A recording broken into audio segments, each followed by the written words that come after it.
বিকাশ ও জাতীয় জাগরণের ক্ষেত্রে ইতিহাসের বিভিন্ন অধ্যায়ে তারা গৌরবময় অবদান রেখেছেন।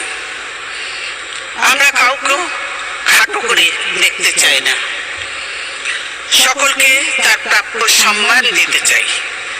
প্রত্যেকের সাফল্য ও ব্যর্থতা মূল্যায়নের ভার ছেড়ে দিতে চাই ইতিহাসের ওপর।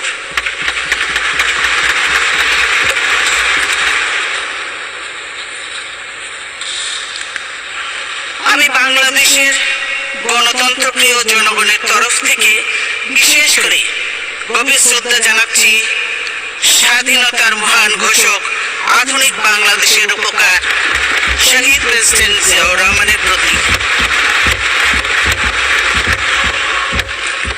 তিনি এদেশে বহুদলীয় গণতন্ত্র প্রবর্তন করেছিলেন।